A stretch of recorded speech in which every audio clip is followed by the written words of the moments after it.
How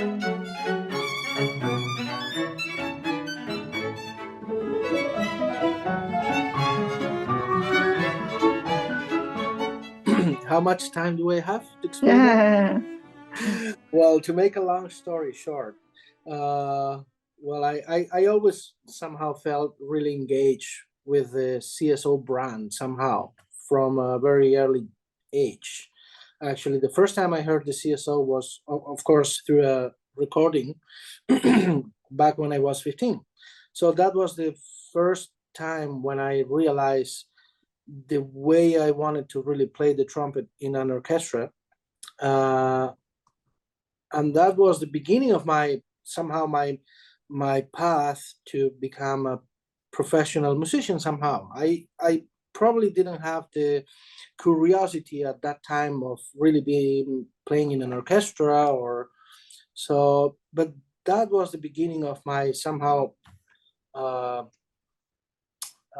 not career, but my enthusiasm about playing in a good orchestra. So I won my first job when I was 18. I went to the Granada City Orchestra in the south of Spain. I'm originally from the north, from Santiago. And I spent there quite a while, 16 years. But in between, I was principal guest in Seville. I played with the Concertgebouw as well as guest. I played with La Scala, Teatro La Scala, and Filarmonica de La Scala as well. And then in 2018, I went to Hong Kong Philharmonic for one season. And that was right in between my first and my second audition here, on that time I was guest for one season, and then in 2019 was the second audition. So and since then, so I'm home. I feel honestly. So the fact of being now engaged somehow with Civitas, thanks to John King and Ken and Winston, it's a good opportunity to play good chamber music from local composers like Jim Stephenson. We know him very well. He's actually a former professional trumpet player, so he knows how to write for this instrument. And I felt that it was going to be a good opportunity to create some special combination with them. I saw on your website or one of your sites, you as a little boy with trumpet, pictures of you. Yeah, so really... I started with 7, actually, playing trumpet. 7 years old? 7 years old. That's early, isn't it, for brass player? Well, not really, but yeah, some people might think that it was a little bit early. Now the people used to start when they are around 10, maybe 9, 10, but it was really normal back then. And the reason why I started is because right at that time, because of my father, he was a really well, he's still a really great music lover. At that time in the town, they were establishing a music school, so it was kind of the perfect moment for that. So from that point to today, I'm still dealing with eighth notes and quarter notes and you started out as a trumpet player. Yeah, always. Okay, and because you wanted the trumpet, or your father wanted you to play the trumpet? Actually, I wanted the trumpet, and I don't know why. And the funny point of this is that when this music school started, and I was 6.5 years, something like that, I was studying music theory and history, music history, all that stuff for about 6 months. After 6 months, I was seeing all my colleagues, they were already playing something in the band. And I told to my father, I said, hey, this is not working. I mean, everybody's playing something and I'm just doing solfege and all this stuff every single day.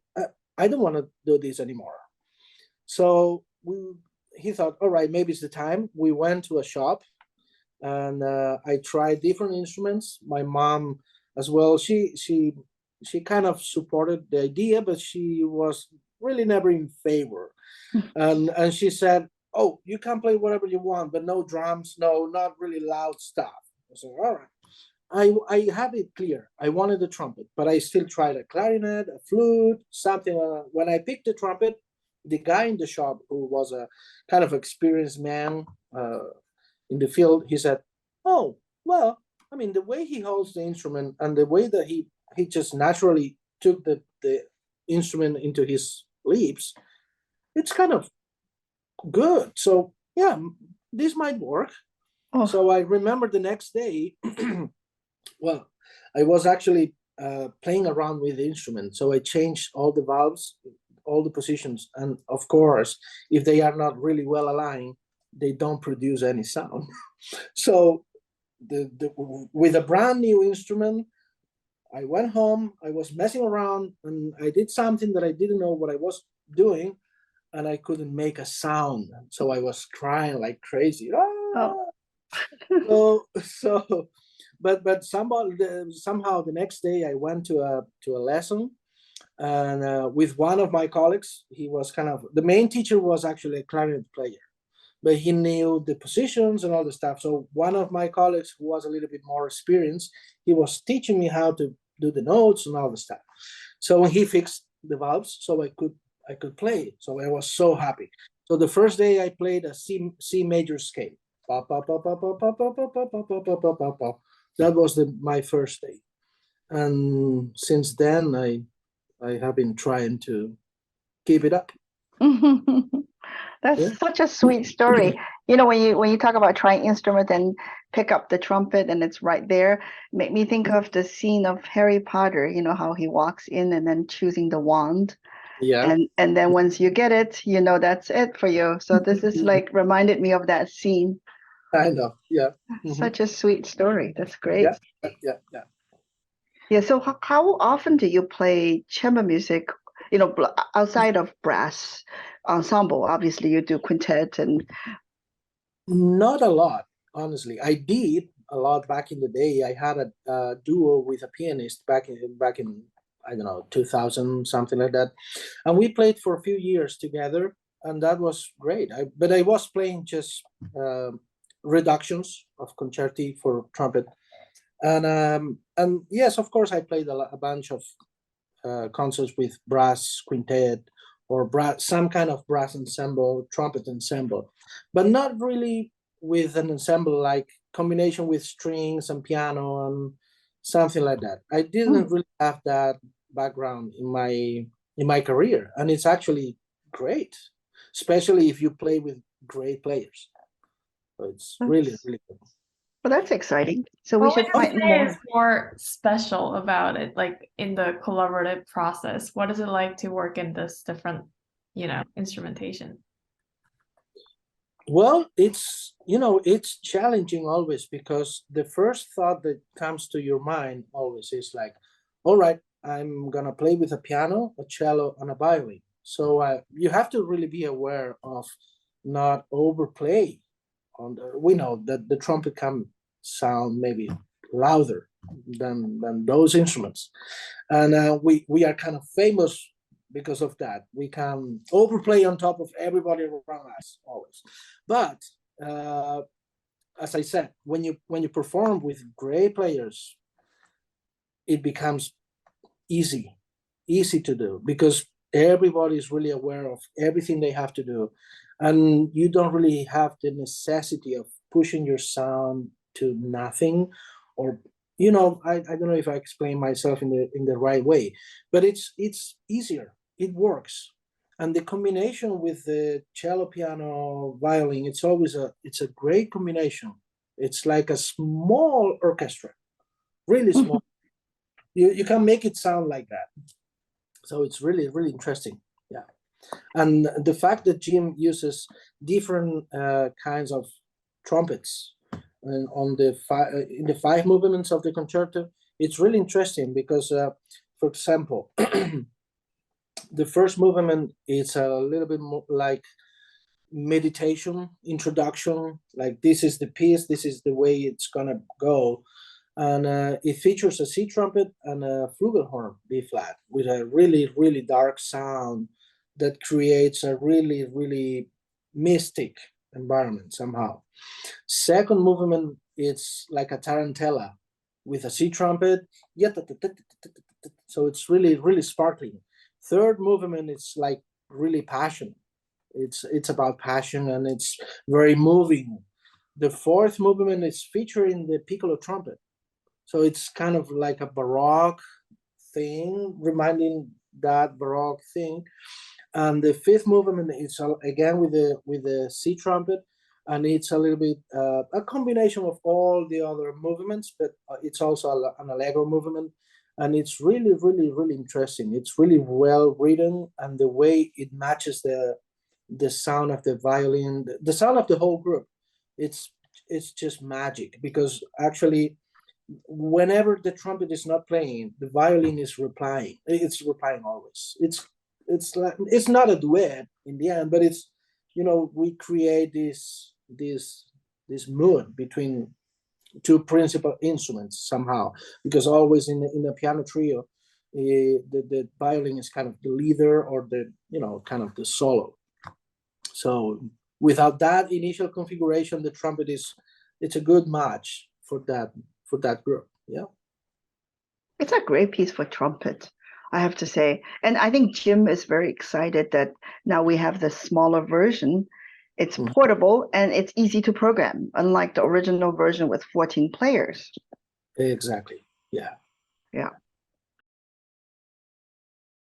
It really doesn't make any difference with other kind of piece that you might be playing in the end. It's in the end, it's everything's music.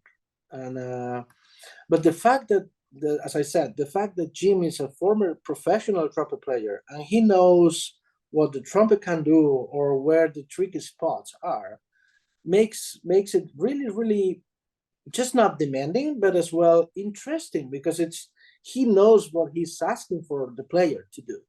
So, and that's really something. Yeah. What is something that yesterday, even in rehearsal, we were talking about trumpet. There's so many things that we don't know anything about, even though we're professional musicians, right? We're all specialists of our own craft, and we know very little of each other's craft, which is so interesting. And when you start talking, Ken and me both are like, I have no idea what you're talking about. What are some of the things that might be useful for people to know, like even if they're not professional musicians? You mean in terms of the instruments, or? Yeah, specifically trumpet related, like some secret things that we don't know about, and also maybe pertaining to this piece in particular. Well, it's important to find the right combination in terms of the mouthpiece that you have with the right instrument. Try to find the right colors to match the strings and piano, and the right mutes, because I have to use mute as well. So I have to find the right equipment for that. And I mean, the only way to discover that is to rehearse and see what you feel, and try to create a picture of the sound that you are expecting from yourself to match the group. So it's really important when a young player wants to perform a new work that it's barely known for among the trumpet players. It's not like Henri Thomasy, like the trumpet concerto, which is really famous, and it's one of our main pieces in the repertoire. So when you approach a piece like this that not everybody maybe knows, you have to really be aware and really consistent about creating your own spectrum of sounds and your own picture about what the piece is telling you to do. So it's so you have to really create and have that imagination about creating the right sounds, have the right equipment. And obviously it's a fact of being enthusiastic and have that curiosity of just not being just not trying to play it, of course, just the notes or the music or with the mute that you have. No, try to find something different. Try to make it really work in a different way. Try to make it special. And we all, especially here in the CSO, we are always trying to do that, trying to be really, make things special, not just playing or normal. No. Try to make it special. And this is one of those pieces perfect for that, because you can find different colors, you can find just not different instruments. And as I said, I'm playing with a C trumpet, with a flugelhorn, with an A piccolo. In the piece, I have to retune the A piccolo to B flat, so I have to know where actually move without breaking the mood of the piece. I'm not going to tune again, so it doesn't make sense. So you have to really be precise with every single detail that you're going to do. And but in the end, it's a part of the piece that you have a lot of fun with yourself, because you are really busy. You are really busy, and that makes you really make things work. Yeah. I thought it was interesting. It reminded me that when we were talking about this piece, you said you never listened to the recording, and that's the only recording that existed. It's the premiere performance. They recorded the live performance, and that's the only recording. And it's interesting that for me, I listened, but not because I wanted to listen to the solo part. I wanted to see how he rearranged the piece from the original, like what is my instrument representing or coming from the original version. Maybe it's the piccolo, maybe it's something else, So it was interesting for me to hear the contextual inner working of this piece, so that I know what I'm filling the gap in, But for you, it's exactly what you just said, is that you want to create something special and something direct, like connection with the piece, rather than being affected by another player's interpretation. So it's funny that we're preparing for the same piece, but completely different approach, because for me, I feel like, I need to replace this instrument, I need to replace that instrument. And of course, it's a chamber music work, but you are the soloist, really. Like, we are more supporting role for most part. So it's just interesting how we approach it, but I totally know why you didn't listen to the recording. And normally I do that. I used to do that always. I like to have a reference, but in particular with this piece, I wanted just to have my own opinion about it without being influenced. Of course, I heard it yesterday after our rehearsal, and it sounds great, but I do some things different. So both of them are correct. It's just each player's interpretation. But I wanted to have that first raw feeling of how to do the piece. And once we did our first rehearsal yesterday, now I know the things that I have to change regarding the mutes or the instruments, or so. It gave me like a good first, how to say this?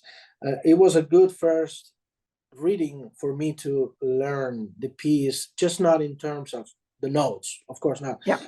How the piece works, how I feel it, how my colleagues feel it, how my colleagues react with the piece, and now I can be the other part of the puzzle, so we can create the whole picture together. I think it's really the true meaning of a living piece of work. It's living, it's evolving, it's changing, because we had our rehearsal. Maybe after the next rehearsal, we'll change some more. And that's really why we make music. And I think, yesterday when I talked to Jim, we talked about the third movement that you were talking about, how the warmer, darker color, maybe you want to use a mute, maybe you even want to use a different instrument. And he said, I could see it. So, I mean, you're influencing the creator's point of view also. So, which I think that's just so cool. That's why we do this. Yeah, exactly. Yeah. And especially, with Jim, who's a kind of a close person to us, and we can not really without the necessity of changing something in particular, but giving some ideas and try to make it, work for both. I mean, he already composed a piece quite a while ago, and it's a good piece, so there's no need to change something. But what about giving this extra spice in this particular moment, as you said, the beginning of the third movement, which sounds a little bit more jazzy? So maybe if you can find a different color, it will make it more interesting. And as you mentioned, sometimes the composer already thought about that, and he probably said, as you mentioned, he somehow imagined that I was gonna somehow go in that direction. Yeah. Yes. Yeah. Sure. Yeah, it's really, really cool. And I like to play music from living composers, of course, close people that I can interactuate with them and try to just not do my own version and try to change something in particular for myself, but try to be helpful and give good feedback about my own feelings. So maybe somebody will take that and they will create something as well for themselves. Yeah. Well, in the Saint-Saëns Septet, it's that piece in particular really works like a small orchestra. It reminds me some other Saint-Saëns pieces as well, some French composers like Ravel, that kind of orchestration, where you have, for example, the tambour de couperin, where you have like a one single trumpet, which is just one more piece of the ensemble. And it takes a little melody here or there, but it's not really an important part. In this case, with a sestet, what Saint-Saëns is doing with the trumpet is giving a little bit more importance, but still, it's a part of the ensemble. It's not the main piece of the septet, but it's an important part, and especially the last movement where it's kind of more heroic and sparkling, more more vivo, and yeah, and the fact that that really is like a small orchestra, because the septet already works like a small orchestra, and it's also a really interesting piece. I never played it before, so it's gonna be as well first time. It makes you bring on a fourth trumpet. Yes. Yeah, it can be played with C trumpet as well, or B flat trumpet, but I'm gonna play with an E flat trumpet, which is a small instrument, and it has a little bit smaller sound than a big trumpet. Not small as the piccolo trumpet, it still can sound big, but I think it's kind of the perfect sound for a small group, and especially for this French music where you try to play the trumpet like really velvet and really smooth, and aside of having your sparkling moments, but really smooth and velvet and singing really round, and it round, but not in the big sound, like this, really like a piece of cake. So that's the main purpose for me to play an E flat trumpet, which is going to be actually a special E flat. It's a E flat 4 valves, which is not very common, and the use of the fourth valve is that you can go lower in the register, and you can play really low notes that are in the part, because it was made up for B flat trumpet. But with the E flat trumpet, you can, especially with the 4 valves, you can play those low notes like nothing, like a nice walk. So yeah, wow. It's gonna be another cool sound for the ensemble. Yeah. How many different trumpets are there? A lot. Do you own every single piece of different trumpet? Almost. Almost? Whoa. So how many do you have? But I can tell you, for now, I almost have the whole tonalities. So I have a C trumpet, I have a D trumpet, I have the same trumpet, one of them, it's actually a D flat. so I have D flat as well.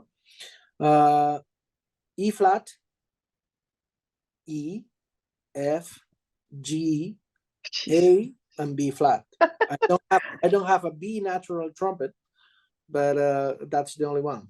Is that used, a B natural trumpet? Not really. But you can No. play it on the A, I assume. Or can you not? Yes. Yeah. But it's not really used. The same as the D flat trumpet. Nobody uses that tonality. But you know, it happened that I bought a rotary D trumpet, German trumpet, and it came with a set of extra slides for D flat. Oh, So wow. it's actually pretty cool. Yeah. Wow. So any difference in terms of how you use your embouchure to play the different trumpet, or it's Not really in terms of the embouchure. It's more important the mouthpiece. I use quite a bunch of different mouthpieces, and obviously we have to use different mouthpieces for flugelhorn or piccolo trumpet, or we already have to use that. But even if I play the same instrument, I might be playing a different mouthpiece depending what I have to play. So not with my piston trumpet, but with the rotaries, especially if I want to find a darker sound or more brilliant sound, but still keeping that round and German sound. So we have a lot of options, and obviously I have different instruments from even the same. So I have to C rotary trumpets to D piston trumpets. They sound different. They have different qualities. So of course, this is kind of a controversial thing, because some people will think, oh, all right, so that means I have to buy 25 trumpets. Not really. You can survive with just the regular setup, which is B flat C, E flat D, which is just always one instrument, piccolo, which is B flat A, and then if you have the curiosity or you need it, a cornet, which might be C or B flat, and a flugelhorn, barely used. So with 4 or 5 instruments, you can do your whole career, but depends on you if you want to be more aware of changing colors, or if you want to have always the right tools for the right stuff. And obviously for us, it's always about history. So what were they playing in Saint-Saëns time? Really small French trumpets with small bells. So that means it doesn't need to sound big or fat. It really needs to sound not small, but round and velvet. So the same with Beethoven. Why we play depending the symphony, or why on Bruckner. So we try to go back on history and see what the history and the sounds of the era they were saying. You might think, all right, what happens with the Baroque? Do you play natural trumpet? I will reply, no, I don't play natural trumpet because I don't. I always thought that that's kind of a special instrument for a specialist. So so if I have to play some Baroque music, I'm not familiar with that kind of instruments, but I try to play with the same style. They have to use a different tonguing. They have to use a lot of different mouthpieces, actually, or they have to change the tubes depending what they have to do to play different pieces. So, and it changes a lot regarding our main stuff today, which is the modern instrument. But who knows someday? And you know why? Because I have to show you something. I have this key trumpet here. Oh, yeah. Wow. So this key trumpet is actually, this is a modern instrument, but it's based on the original instrument that the Hummel trumpet concerto was written for. Oh, wow. It was written for a key trumpet. So we can see that this is the transition between the Baroque trumpet, which was just holes, open holes, with this key system, which is like a saxophone, clarinet, something like that. Exactly the same. So, Crazy. and this is the predecessor of the rotary valve, the piston, and all that stuff. So yeah, Very cool. someday maybe for Hummel, who knows? Yeah. Well, okay. So maybe we need to program that with like a string quartet Oh, version. great. We should do that next year. Yes. All right. Uh, I'm on for that. Yeah, I think we're doing a Hummel quintet, but it's the same instrumentation as Schubert Trout. Mhm. So no trumpets, sadly, but we can do that next year. Good. This is going to be a great opportunity for every single musician in the area, just not trumpet players, for everybody, because it's great music, it's a great ensemble, and it's going to be a special occasion. So I think everybody who can attend will not be disappointed.